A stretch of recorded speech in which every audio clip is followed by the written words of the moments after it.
This is the prologue, starting 6 years earlier in Seattle, Washington.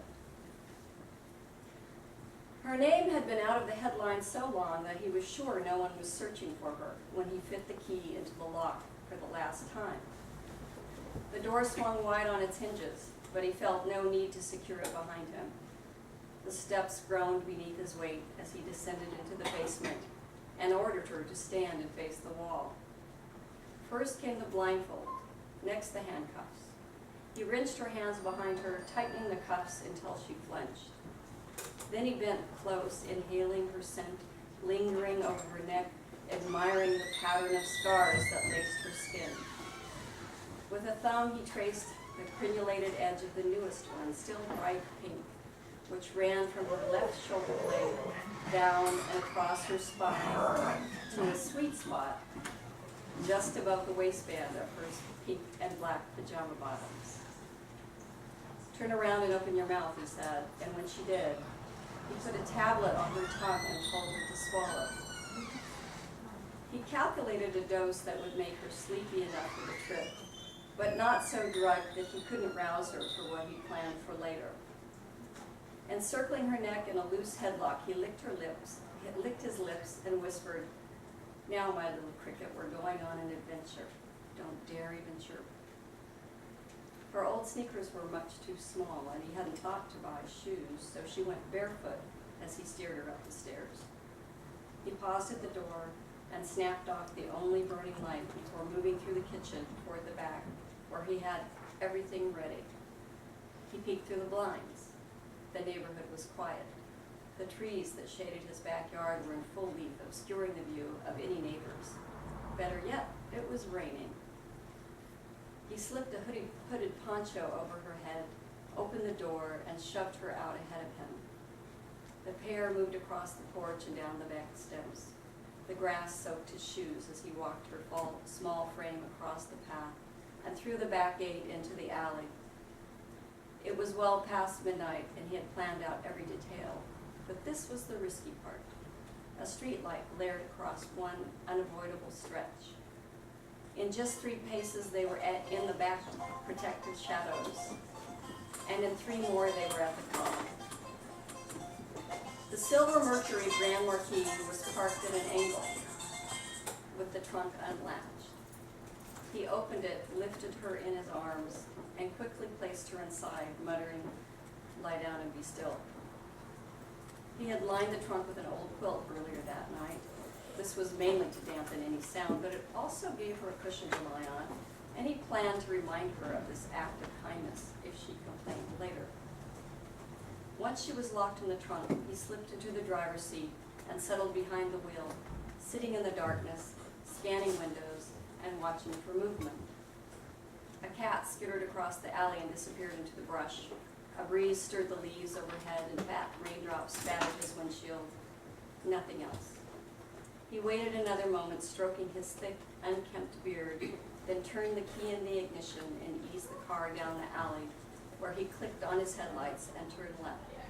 There was no traffic, but the rain was coming down harder now, and he surreptitiously watched his speed, braking gently at 2 red lights before turning onto the road that wound through the arboretum. His tires made wet hissing sounds as he made the turns. Darrell Wayne Flint smiled, glad for the added concealment of the rain, feeling certain that he'd managed it all perfectly. The whole process of packing up and moving had been a headache, but everything was finally set. He would soon have her secured in his new house, a roomy place set far back from the road, private and rural, with a big basement that had made it all worth the risk. Its floor was flat and even, so that he could wheel his equipment around with no trouble. Its ceiling was high, and the overhead beams would be perfect for securing hooks. But as shrewd as he was, Darrell Wayne Flint hadn't fully considered that even on a wet Wednesday night, Seattle's bars might be busy well past midnight, or that some stubborn patrons could linger until bartenders had to shoo them out, or that a few customers would stagger out too drunk to drive, or that one particular driver would fail to turn on his headlights and come barreling down the steepest part of 23rd Avenue just as a silver Mercury turned into his path. Clint barely glimpsed the coming collision and never saw the explosion of breaking glass glittering in the rain as the two cars smashed and spun.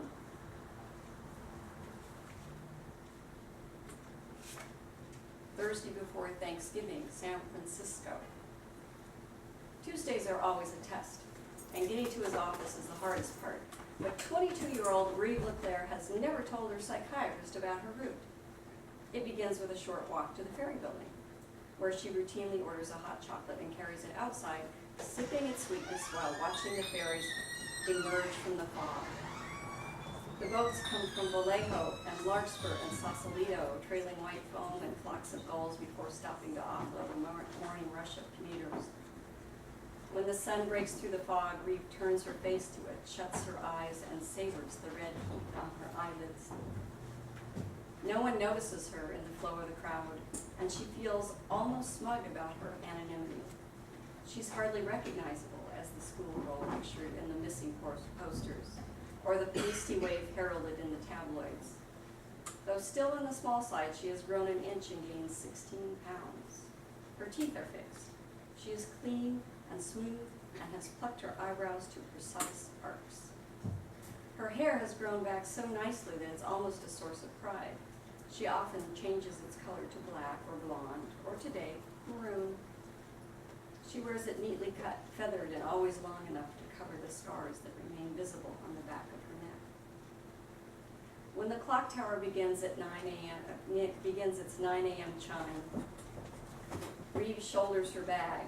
By the time its elaborate music is finished and it's pealing 7, 8, 9, she is out of the ferry building and crossing onto Market Street. The street vendors and musicians are too busy to bother her, but the farther she makes herself walk down the street, the more cautious she must become. She sets her jaw. Here comes the woolly-faced man with a tarp-covered cart. He's always here, hustling the corner by the bank, but she forces herself to look straight ahead as she hurries down the sidewalk, skin prickling. So that's our introduction to her.